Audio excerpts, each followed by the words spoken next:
in these super important companies. All right. And then Corinna, over to you. Are you seeing the same thing? Kind of an acceleration or an uptick as we've moved past the halfway mark of 2023? I definitely am. I feel like for a lot of firms that perhaps were cautious and sat out in 2022, after about a year and a half, we have to kind of decide to move forward. So I've definitely seen an uptake in the second half of 2023. And I'm really hopeful that the trend will continue in 2024, especially as we see some of the markets open up with a couple of key IPO offerings. Even though it's in a different industry, it's all an indicator that maybe things are kind of moving a little bit forward. All right. And then, Stephanie, I know that your firm has an ag focus. In terms of big differences. Perspective and how much that's moved prices.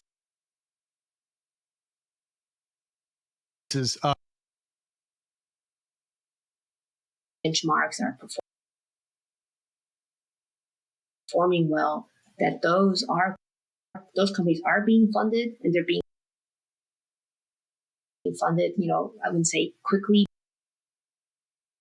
but much quicker than other companies. But I would say that the valuation in terms of it being dampened is around the same, and they are being filled at a more reasonable time frame. Okay. I want to get to where the bar is for the founders in the audience in a second. But Stephanie, one more question on kind of the mechanics of where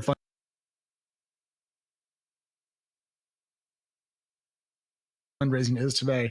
I've spent a lot of time in my career watching the startup world through different cycles and over longer than I want to admit in public, raise money and also protect their own stake in their business. Yeah, I would say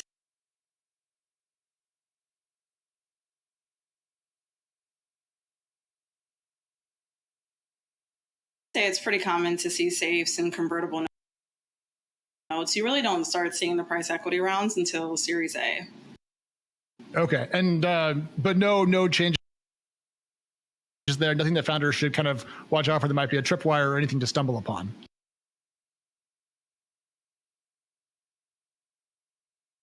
Yeah.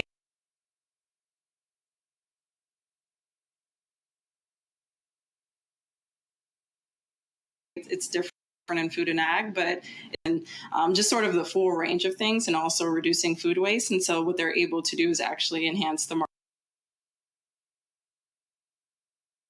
margins of grocery stores. And then you also see with farming too, it really, the resource inputs are really expensive. So if you can lower those inputs by having more sustainable farming practices, then that actually is a huge sell for farmers. So it's not about capturing existing margin. It's about using technology to expand margin while also doing good. Okay. Mm-hmm. Okay. That actually I take it all back. That makes perfect sense. I understand. Thank you for that. Sorry. I was just missing a trick somewhere in that process. All right, Corinna, I want to talk about founders some, because I have some friends who have PhDs. They love to talk about what they love to talk about, and they would not always make the best founders, just to be totally honest. But when I think about the climate tech space, I think about, and this may be very silly of me, scientists coming out to build companies and putting on a new hat, if you will. But do founders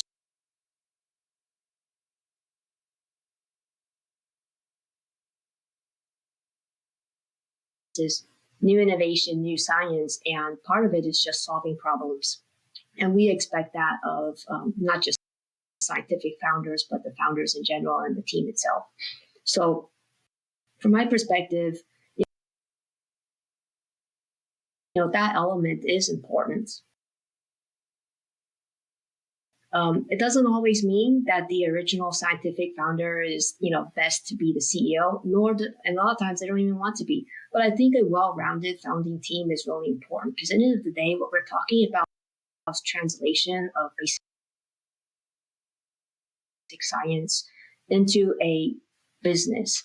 And you want that IP to be valuable. You want that innovation to be valuable. And to do so, You have to understand and also highlight the business model, what you're trying to do, so that you can articulate value proposition, competitive advantage, and meeting those customer needs. So at the end of the day, it's extremely vital. Is it the only thing? No, because you need in the end of the day to basically work towards a business. And, and that I think goes back to what Pei said earlier in terms of working towards reality. Yeah.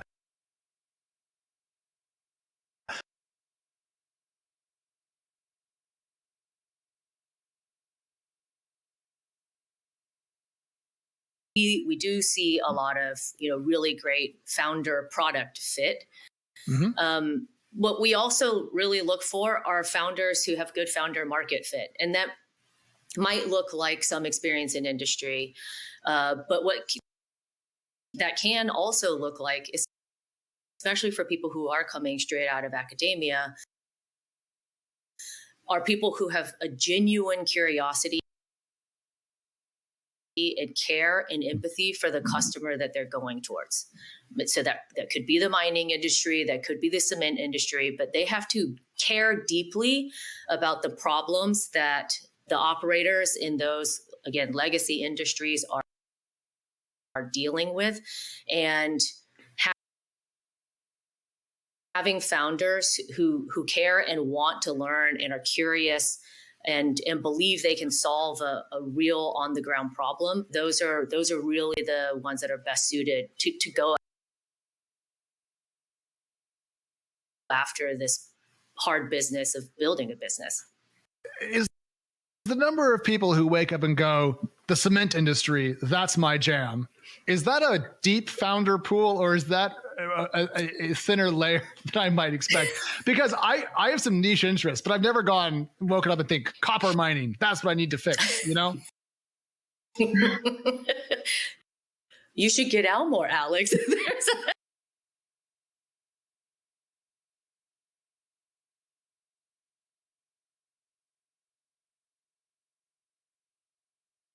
Work hard. Making the old companies wealthier isn't the thing that I thought that I was going to be doing in my life.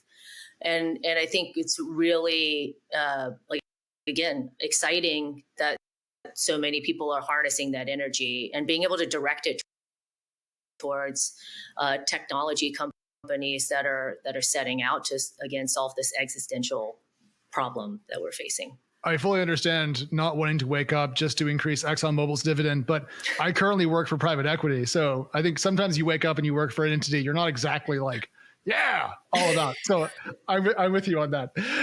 Lori, over to you. I'm curious where your firm is seeing the most interesting technological progress that's leading to very interesting startup ideas. I know that climate tech is very broad.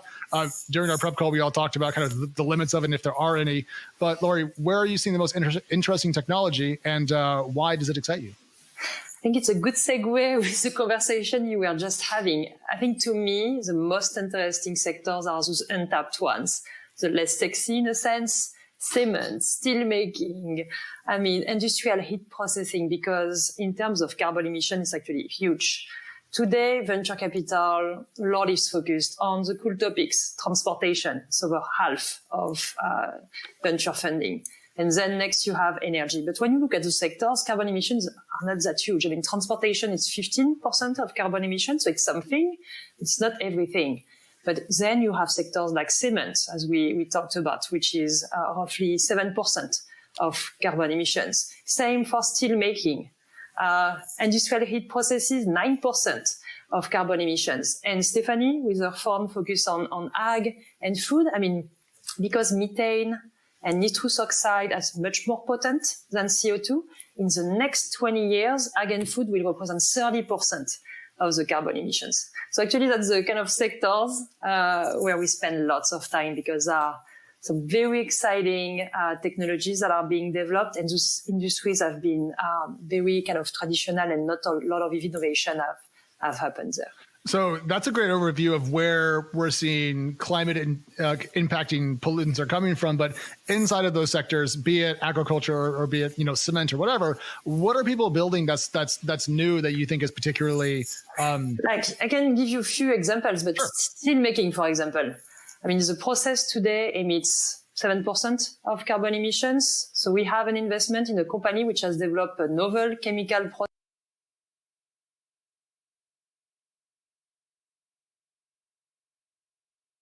So that's one example. Lithium-ion battery recycling and this whole topic around critical metals is also very exciting to me. So stuff related to mining, and you mentioned copper earlier. I mean, those are topics that are really exciting and basically new chemical approaches for metal extraction. Corinna, I know your firm mentions working on sustainable manufacturing on its website. What are you guys seeing in that area that's particularly exciting to you and your partners? Yeah.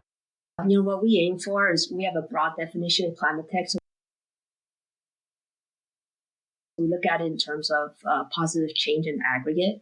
And so what we're really thinking about in terms of sustainable manufacturing as one pillar is, more efficient and cleaner ways of doing the things that we need to do, to produce products that we ultimately rely on today.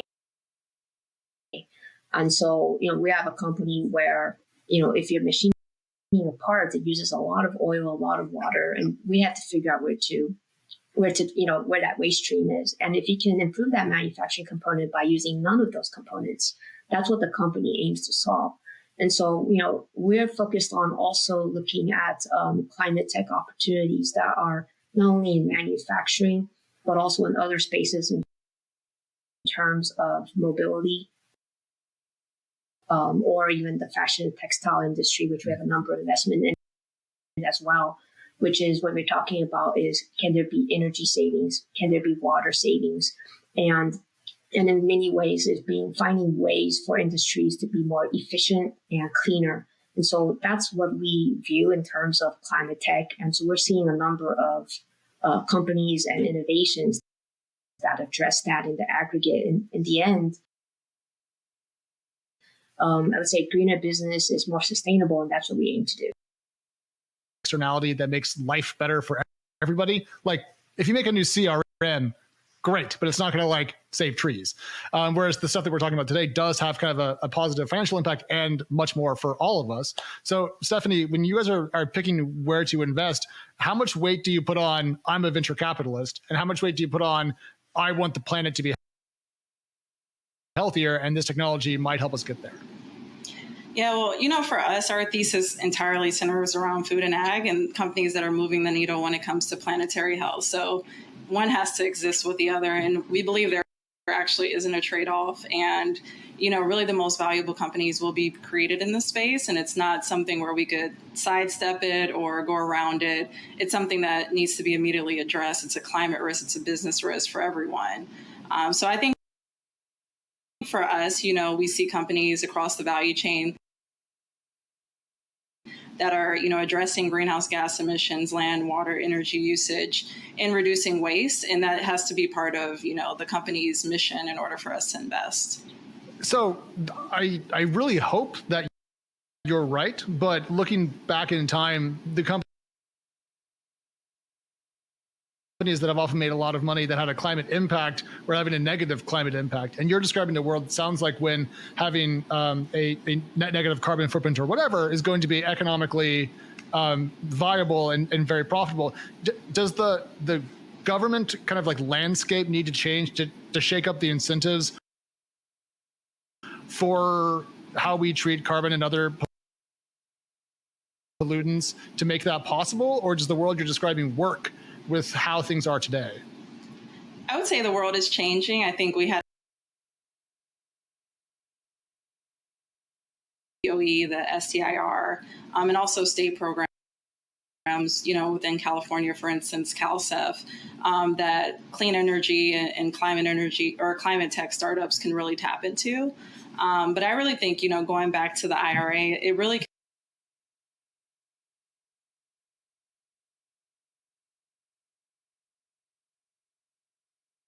You can tap into these incentives if you are doing this particular clean energy project. Let's sell this to you in this way so that you can tap into that. And that helps them unlock customers. There's also access to debt financing. And it'll also just create other market expansion opportunities as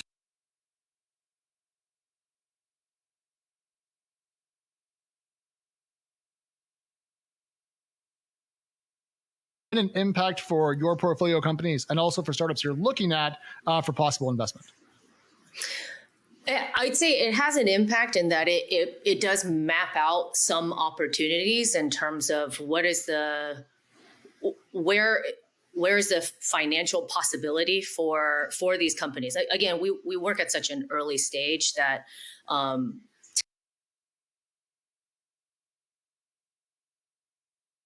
tax incentives, for example, are going to be a few years off. It's for the market as a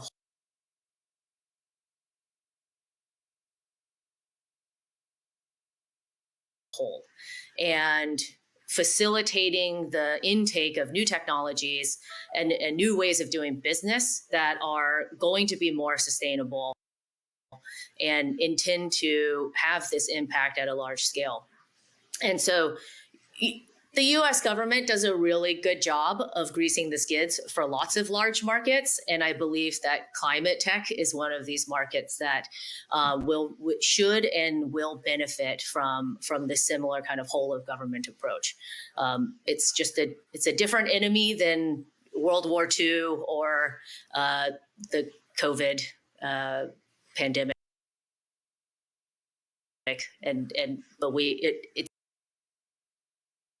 It's no less important. Agreed there. Lori, I saw you smiling, so I'm going to bring you in just for a really quick response to what Pei said about government regulation and impacts thereof. Yeah, no, I think government regulation, I don't know about regulation, but the IRA, I think, fully agree with Pei. It's going to drive more investments in the sector, but it's not only the tax credits. There are a bunch of grants available. I mean, one of our portfolio companies got $480 million from the DOE in non-dilutive funding. So there is money available out there for climate tech startups, usually at a later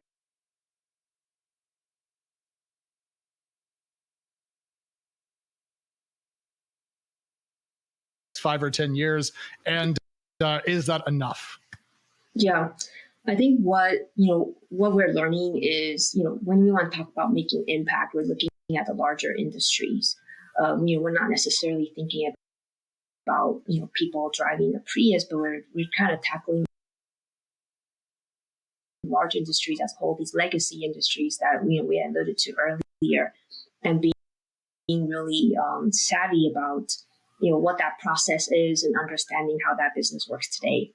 So I would say, even though there's a lot of things to work on, I do hope that the uptake is high in the sense that we are tackling these legacy industries, whether it be in oil and gas, in traditional energy, or even in fashion textiles or manufacturing. But starting there, I think, is a good place. All right. Well, everyone, thank you very much for your time. And thanks to @ONE, eSquared, JDJ, Material Impact, and SOSV for lending their votes to this conversation. If you are raising early stage capital in climate tech, I hope that was useful. And please keep working, because it's 1 billion degrees in the Northeast today. And I would like it to be back to normal because I am sweating. Thank you all very much. And we'll hand you back over.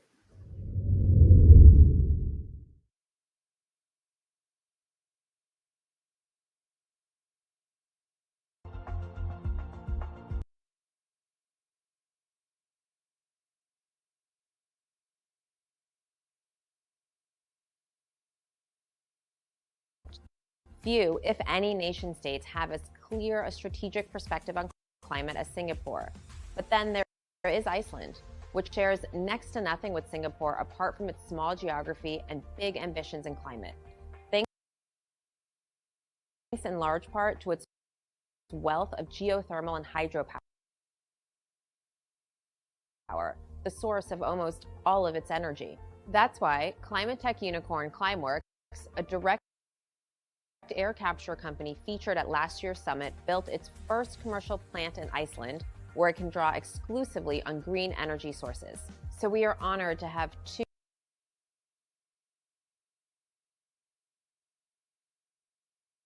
very prominent leaders in Iceland's climate effort, a VC and a minister, for a conversation about how Iceland plans to play a leading role in the global climate effort.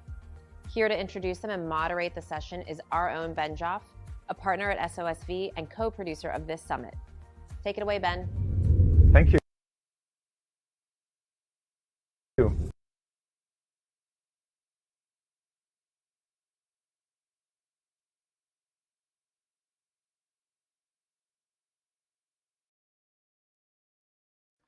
So for today's panel, I have two fantastic speakers. The first one is Åslaug Arna Sigurðsbjørnsdóttir, Minister of Higher Education, Science and Innovation of Iceland since 2021, as well as David Helgason. So has a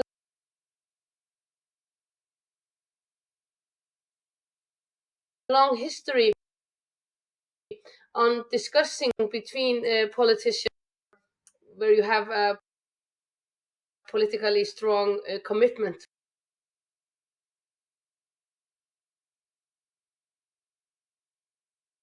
for fighting the climate change. Okay, well, that leads me to ask now David. So David, you come from the world of software. You also lived for a long time in the US as the CEO and co-founder of Unity Technologies. So what has been your transition to climate tech, and how did you decide to come back to Iceland and start working on those technologies? Sure. Yeah, thanks for having us. So many years ago, I co-founded this company.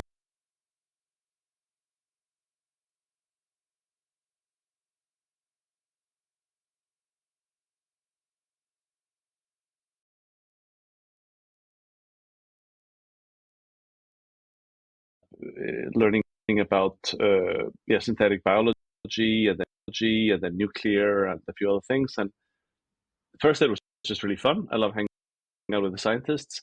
Then I found that there were people working on climate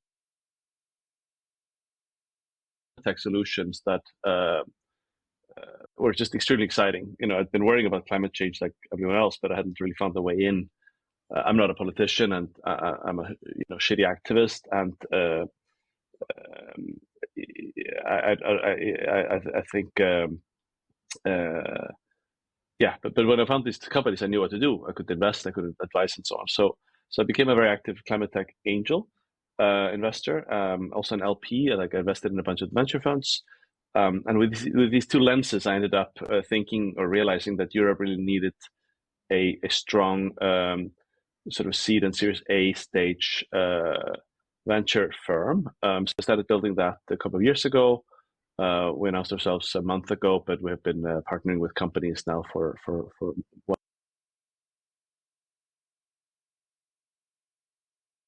into American firms, where we can be a great partner in Europe. Those are all kind of, this is all kind of happening. This has all been happening. At the same time, being Icelandic, I wanted to move back to Iceland, so I moved back almost 2 years ago. And I came to sort of realize that, besides being an incredible place and a beautiful place, Iceland has out of Iceland, where we attempt to use Iceland as a sort of a lab, a place to experiment with scaling climate technologies. So the what happens in the lab initially to kind of invent the technologies is really complicated, but then it turns out it's kind of as complicated to scale technologies in the real world, and the NIMBYism and red tape and kind of complexities around that make it really hard in big parts of the world to actually get stuff done. In Iceland, we can actually get things done, and we have a very positive government, as you'll probably notice on this panel. And we're in the middle of the Atlantic between the American. To Oslo now, to ask about those climate technologies being piloted, because one of the biggest news probably that came in the world of climate tech was the plant set up by Climeworks for direct air capture some time ago, which at the time was, and I think still is, the largest in the world. So Oslo, can you tell us about how does it work at the government level regarding things like permitting, selecting projects, possibly community building as well around those projects that are, very unfamiliar, like kind of first of a kind for not only Iceland, but sometimes for the entire world? Yes. We are trying to, and we have aimed to get the environment that all kinds of company could blossom. We would never know where the next unicorn would be, like we are seeing in Iceland today, that we would not have guessed that would come from even our fisheries. But I think we are trying to agile all of our system. So as we are small, as you mentioned in the beginning, the routes here are shorter. It is shorter to communicate with everyone in the society. So we can make everything happen faster. Even though I still aim to get it much more faster than it is today, it is much faster than most of other countries can show themselves. So with a strong foundation of innovation, a supportive government, a talented workforce, we also, of course, have a world-class talent pool in science and engineering because of our experience with our energy, and we have 100% of green energy in Iceland. Every house was heated with hot water many years ago. So we also have, because of our land, our volcanic crazy land, some would say, that we have strong know-how in geology and maritime expertise that we hope to somehow repurpose for carbon removal. And if our talent, how we did it with the fisheries, if we could put that on to the climate solutions, that would benefit not only us, but hopefully the companies that come here, try out the solutions, and then go worldwide and big. And we have, like you mentioned, plenty of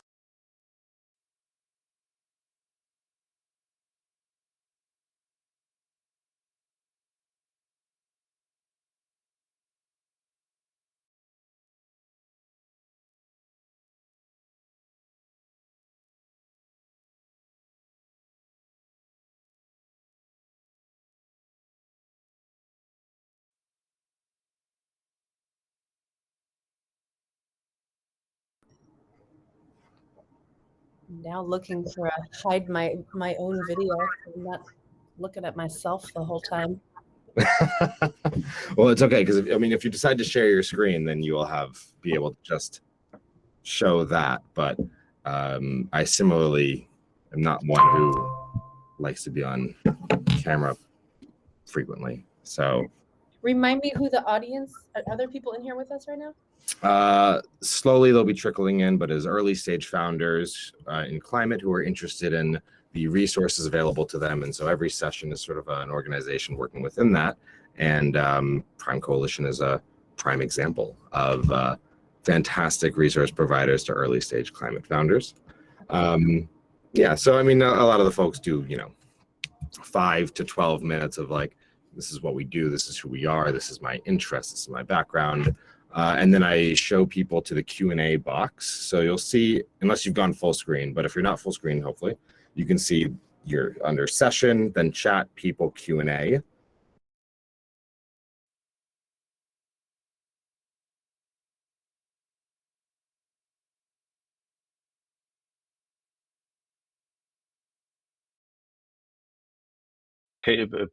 Place positioning in the world.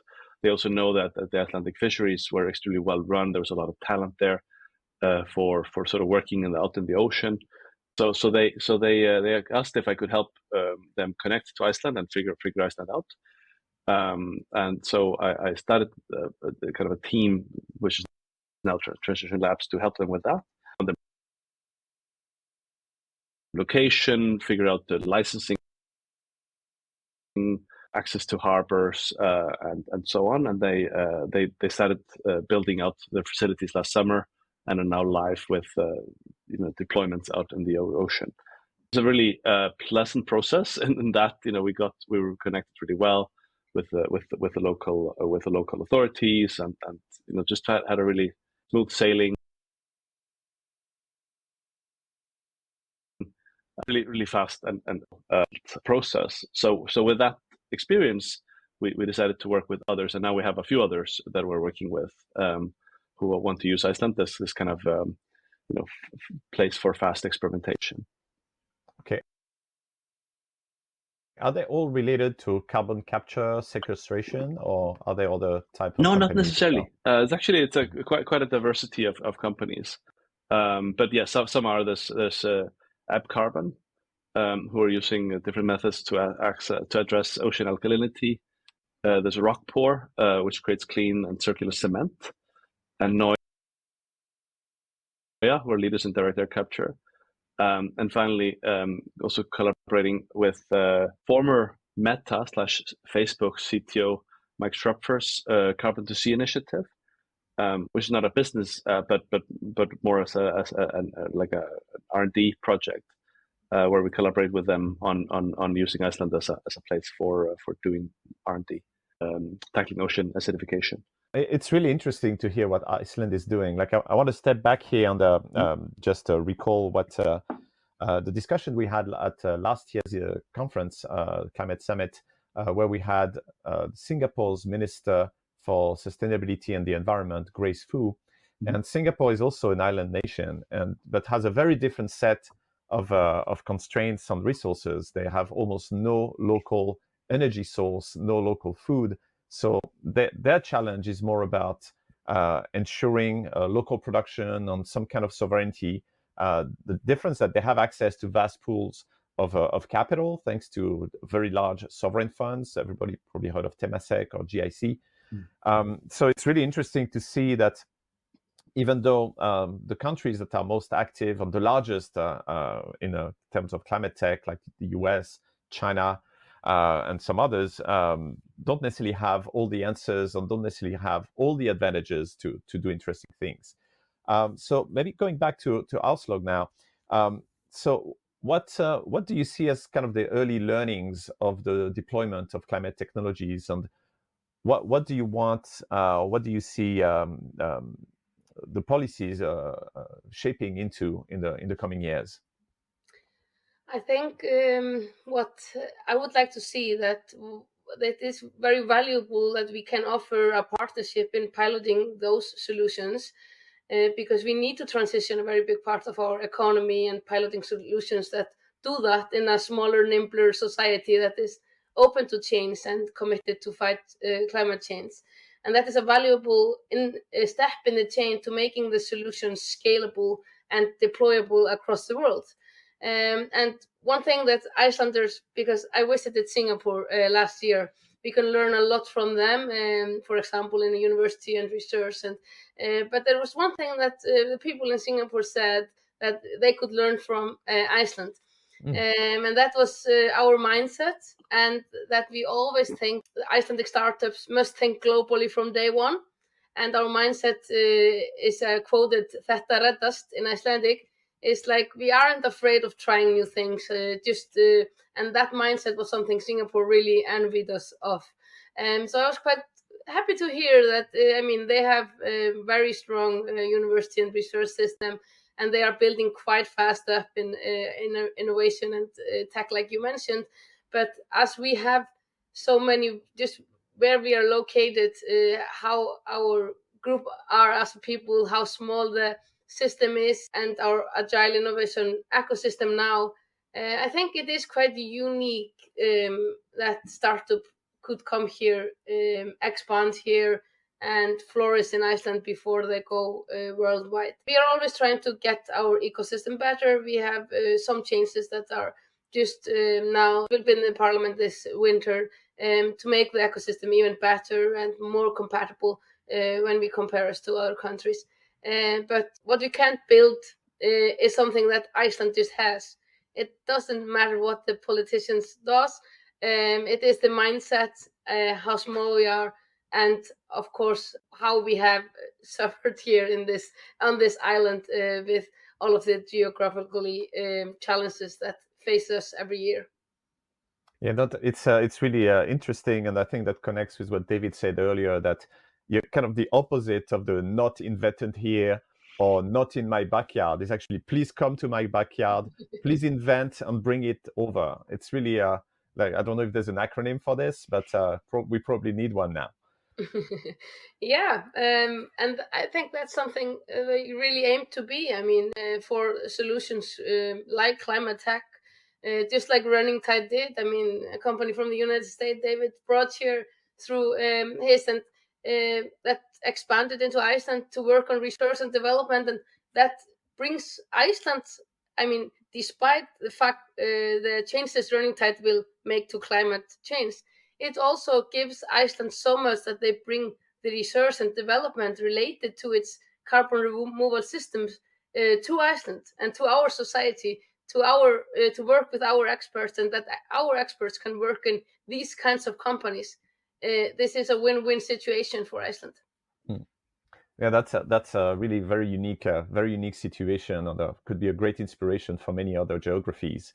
I'm going to turn to David now and ask about maybe a topic that's kind of tricky in some cases in climate technologies, is around the community building when trying new technologies that haven't been done anywhere else. Mm-hmm. So direct air capture is not very controversial, but some other technologies can be. So is it something for which you face pushback in Iceland, or is it something you're working on, or what kind of uptake do you see for example, different forms of carbon removal Sure. that could be, and I'm going to use kind of almost a taboo word here, close to geoengineering? Yeah. Humanity has done a lot of experiments that didn't go well. So, we know that when we start doing things at large scale, we can really screw things up. So I think that's something we always have to keep in mind. On the other hand, humanity has been doing geoengineering for a few hundred years at least. Although I think you can sort of detect even longer history of that. So now we have to change which geoengineering we're doing, and it's not. I don't think we can go to zero, just stop. That's not happening, unfortunately. So we have to change which geoengineering we're doing. In order to do that, we have to do a lot of research, and some research can be done in a lab, but then you have to do other research out in the field. And we can do a lot of research and experimentation with things at scale before they really can, do big damage. So I think we have to be out there experimenting, and then when we decide as a human civilization almost that we may have to do some of these things at really large scale, we'll have to have had done them for a few years at smaller scale before. And I think it's this kind of intermediate scale that we really have to be working on and experimenting with. These are not things that can do a lot of damage by themselves at that scale, but yeah, we have to understand the implications before we go to full planetary scale. And now that the kind of planet system Earth is moving at high speed, we might as well try to have our hands on the wheel.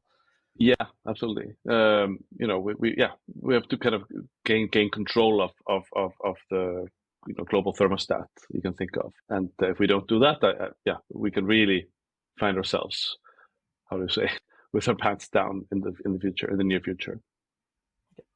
So we only have a few minutes left, so I will mostly turn to you now for final thoughts, and I will ask first Oslo. So today, I think there's only 3 countries that are carbon negative. There's Bhutan, Panama, and Suriname. So is that something that could be on the map for Iceland to become a global carbon sink? How would you like to see Iceland being recognized in climate technologies on a longer scale? I think Iceland, of course, is a world leader in many areas. We have been a world leading in gender equality, for example, for 14 consecutive years, and in many other areas. And we see that in climate, we really would like to step up more and be as well a leader to this change. And that will not happen only through big words of the government or where we set our goal. It will come through companies and individuals that have their minds to it and the heart to it. And we want to get them here to pilot their solutions so they could be the solutions for the world. So I think that is where we are heading. At least my mind is to that. And if I can build the system and support these companies to come to Iceland and, of course, to be built up here, it is the ingenuity that will find the solutions to the climate. So that is something I think Iceland will and would like to be recognized for. Excellent. Thanks, Ursula.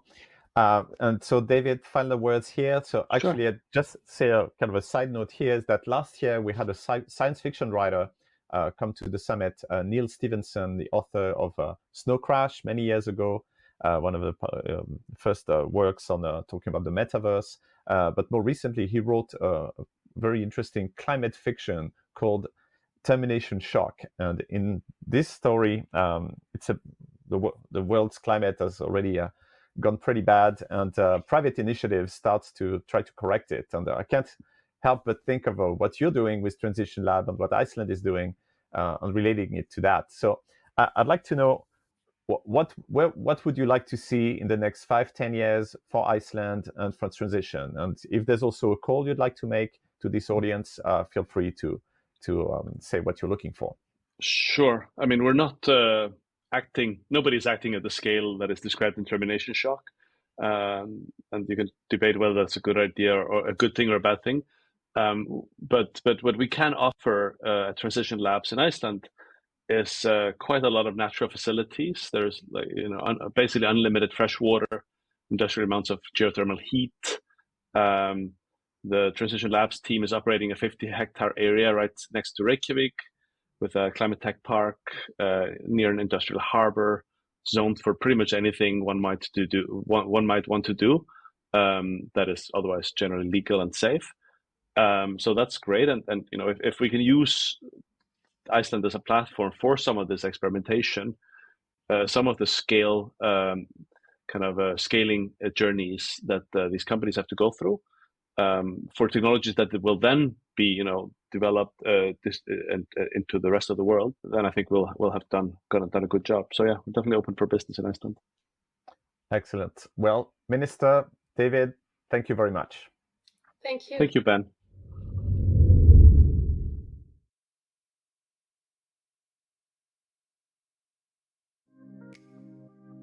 So many lessons to learn from Iceland and so many amazing possibilities in their bounty of renewable energy. Now, on to our next session, scaling carbon removal. With greenhouse gas emissions still growing and an enormous emissions debt, carbon dioxide removal, known as CDR in the carbon world, is fast becoming an imperative for addressing climate change. The question is, can it be done at scale and at a price the world can afford? Researchers at Oxford estimate that the world removes 2 billion metric tons of CO2 per year through methods such as reforestation, biochar, mineralization, and direct air capture. For perspective, that's about 5% of the 36.8 gigatons we emitted in 2022. In other words, we have a long way to go. So far, carbon removal ventures have struggled with high cost, uncertain economic markets, and debates about which methods genuinely reduce atmospheric CO2. The good news is that tax credits in the Inflation Reduction Act, the IRA, aka the Climate Bill, are making carbon removal more attractive in the US by providing a guaranteed baseline price and line of sight for future financing. The IRA raised the tax credit value to $180 per ton of CO2 captured and stored via direct air capture. And just recently, Washington announced that it will pay directly for carbon capture, the first government to do so. We have 3 founders in the CDR space ready to bring us up to speed on all of it. Moderating our conversation is Candace Amori, the founder and CEO of ClimateVine and a veteran moderator here at the summit. Over to you, Candace. Excellent, thank you. And huge thank you to everyone on the panel. We've got Shashank Samala, CEO, co-founder of Heirloom Carbon Technologies, Brian Baines, co-founder and CEO of Veridox, Peter Reinhardt, co-founder, CEO of Charm Industrial. And in the next 30 minutes, with the three of you, we're going to answer the very simple question of, can carbon removal be done affordably and at scale? Which is maybe more complicated, but I think we'll get pretty far in the next 30 minutes. So the place that I wanted to start is why is carbon removal important to our sustainable transition? And Shashank, I would love for you to start us there. Awesome. Thanks so much, Candace, for having me. So it's simple. There is no choice between carbon removals and decarbonization. We have to start scaling up permanent CDR today. And if we want to have any chance of limiting temperature rise to the Paris Agreement's targets or reversing climate change, this is also not my opinion. It's the scientific consensus and the view of the US government, who made the monumental announcement that it will be the first government in the world to buy CDR as a customer, along with some other major moves to scale up DAC hubs. So we need carbon removal. It's not either or, it's both. And yeah, super excited to chat more. So we'd love to have other folks chime in as well, why they think CDR needs to be an important component of a sustainable transition. I think the short version is we've already overshot, right? We've already overshot on our historical emissions, and regardless of how much we reduce going forward, we just are building up a backlog, and we're gonna have to drain it out at some point. So we got to scale that up, and when you sort of do all the math and look at all the modeling that's been done, it gets huge really fast. And that backlog gets bigger or worse every day. I mean, this industrial equipment that we put in service 10, 20, even 30 years ago may continue to live another 10 or 20 years. And so all those emissions are cumulative in their impact. And so we have to start not just getting to net zero, but then ultimately remove those cumulative emissions. And I think that the both and approach, I think, is exactly right. And there are going to be hard to decarbonize areas that even if we get a ton of things right, we still probably will always be needing something like this in the future, right? We're always going to be having more emissions. And so each of you are co-founder CEO of a different type of carbon removal company. You're each taking different approaches. So as concisely as you can you please give us the TLDR on what your company is and what they do? So let's start with Heirloom. Sure. So Heirloom builds direct air capture technology that permanently removes carbon dioxide from the atmosphere and stores it for thousands of years underground, with a real path towards 1 billion tons of CO2 by 2035. So our technology specifically, it accelerates a natural process that enables limestone to absorb carbon from the air from about time span of years down to about 3 days. So that acceleration is what our technology is really about. We've made history as a company about 4 or 5 months ago together with Carbon Cure, where we stored atmospheric CO2 into concrete. And now we're moving from pilot stage to commercial deployment as we speak. Excellent. And thank you for that modeling of what the technology is and where you are right now. So Brian, let's go with you and Veridox. Yeah, so Veridox is developing a single stage all-electric carbon capture system. This system's best suited for applications where the source of CO2 is dilute, such as industrial streams with, say, 5% carbon dioxide or less. And that, of course, includes dilute natural sources such as the air. In these situations, the electric system promises up to a 3 times reduction on energy consumption due to the higher efficiency of electrically driven systems versus a conventional thermally driven system. And you can think of this advantage as similar to like why an electric motor in a car is more efficient than a gasoline or a diesel motor. And those later motors have to generate a large amount of heat, which mostly goes to waste. We're based in the Boston area in Woburn, Massachusetts, and announced an initial $80 million capital commitment last year with our launch. Excellent. And then Peter with Charm. Yeah, so at Charm, we do biomass carbon removal and storage. And specifically, we take crop residues and fuel load reduction forest residues and cook that into a liquid bio oil. It's actually the liquid smoke ingredient in barbecue sauce. And we take that barbecue sauce and we inject it into old oil and gas reservoirs as a way of permanently sequestering it deep underground. I guess putting barbecue sauce underground is a uniquely American idea, perhaps. But at any rate, we are a majority of all permanent carbon removal deliveries to date, and have been trying to just scale up as fast as we possibly can over the last few years. Incredible. So we've got limestone, we've got air with Verdox as well, and you know, the electrical component, and we have barbecue sauce with Charm Industrial. This is a really diverse, awesome crew. And so what we're going to spend most of the rest of the time talking about is how do we scale CDR, right? We're convinced that it's really important to meeting our sustainable transition goals. We're convinced that, you know, we need to do it now because there's an urgency here. And we're convinced that the scale is large, right? And so I think first, let's think about how large is that scale actually, and wrapping our heads around that. So Peter, can you share a little bit about the scale that we're hoping to reach? Yeah, and I think this just has to go back and draw on the scientific consensus that Shashank was talking about at the beginning, which is, you know, what's the scale that we're going to need by 2050, and where are we today? To stay within, you know, 1.5 to 2 degrees Celsius of warming, these IPCC reports have generally shown somewhere around 10 billion tons, a little bit of variance between like 5 and 20, but around 10 billion tons per year of carbon removal to kind of deal with all that backlog and emissions that are already baked in. And so at, you know, 10 billion tons a year, that's a lot of material. It's about 25%-ish of all the emissions that we make every year right now. So it's a huge amount of material getting moved out of the atmosphere and back underground. And to put that in the context of how much is getting delivered today, you know, probably on the order of 10,000 tons a year is getting delivered today. So, you know, we're talking about many orders of magnitude growth. It's something like 70% compound growth for the next 27 years to get to that scale. And to put that growth rate in context, that's twice as fast as software grew over the last 30 years.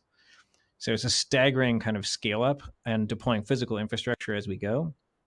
And this is in the broader context of basically needing to rebuild all of our physical infrastructure, or a huge proportion of it, to deal with climate emissions broadly on the reduction side. So it's a huge amount of growth and a huge amount of infrastructure that has to be rebuilt or built for the first time. I actually got chills when you said twice as fast as software grew in the last 30 years, because software, I don't know if maybe the last 30 years wasn't like the heyday of it, but it feels like software grew pretty quickly in the last 30 years. And when we're talking about infrastructure, that is a wildly different thing to be talking about. So thank you for grounding us in that. Yeah. Yeah. And I think we have to understand just like what kind of wartime footing that puts us on, right? And maybe to slide a little bit into the next topic of like, what are these biggest challenges that we're dealing with? Like in wartime, you don't deal with permitting, right? In wartime, the government says, go, do whatever it takes. And you know, we can't be kind of tripping ourselves. Like wartime footing is like, how do you get to 24/7 operations? How do you start manufacturing on 24/7 basis? How do you start operating on a 24/7 basis? Can you even start designing on a 24/7 basis? Like, does the finance department ever shut down? You know, like that's what wartime means. And I don't think that we have really internalized what that wartime footing means when we think about things like permitting, where if we're talking about like multiple years reviews, where like the NEPA permitting system, by the admission of many environmental groups, is like to slow things down, like that's not going to work if what we need to do going forward to save the environment actually is to go fast. And so I think there's a huge amount that needs to change about permitting to like actually enable this to happen. Otherwise, we're kind of lying to ourselves about whether we're on a wartime footing or not.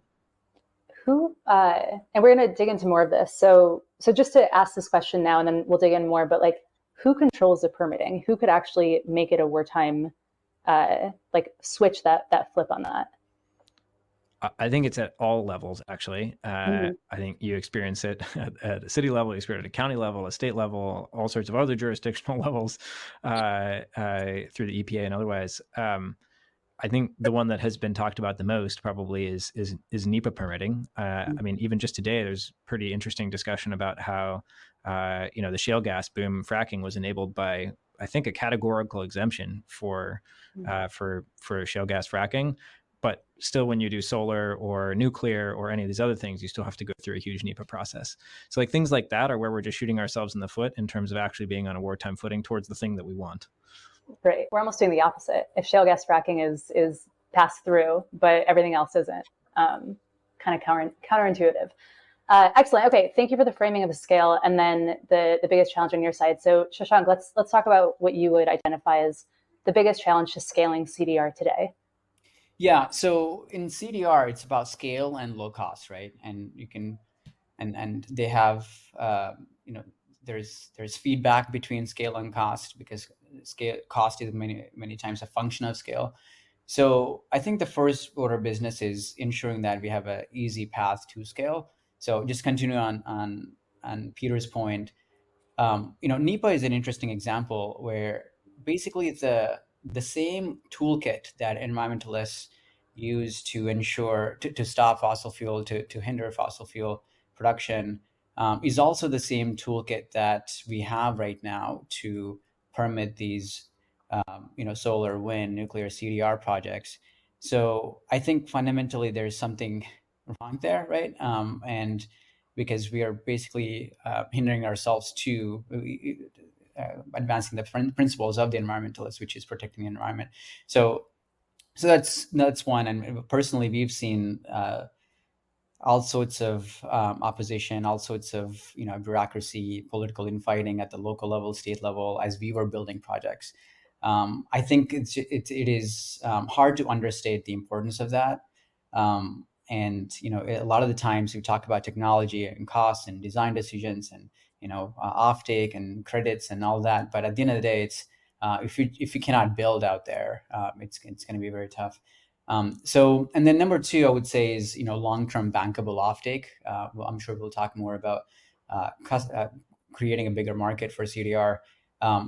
What enables solar and wind to really be deployed at scale is not just the demand signal, but rather a fixed price, long-term power purchasing agreements that were bankable and that unlocked trillions of dollars of infrastructure investment. Like last year, we spent about $900 billion on renewable energy projects, and that needs to happen on CDR as well. So there's a few customers who are leading the way on what those bankable contracts look like.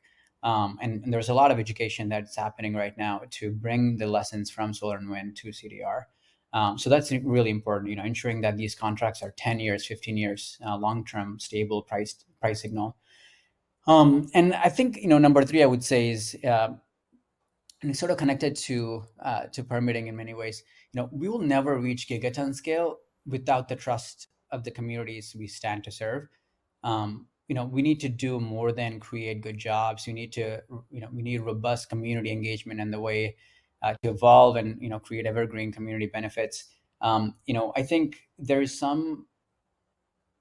I think permitting and community benefits are tightly correlated, and I think there's some movement we can do as industry, as climate community forward, where both of them can live together. So because a lot of the opposition to permitting is because the communities where we built these oil and gas plants, we didn't do right by them. So we need to figure out how there's a newer world, newer future, positive future that we're creating for them. Absolutely. Yeah. So long-term bankable offtakes, and then trust of the communities, I think, were the main things that you were talked about for scale and low cost. And I want to circle back on some of these, but first, Brian, would love your thoughts if you have any other additions to add to the challenges or the main challenges that you see, or if you wanted to add on to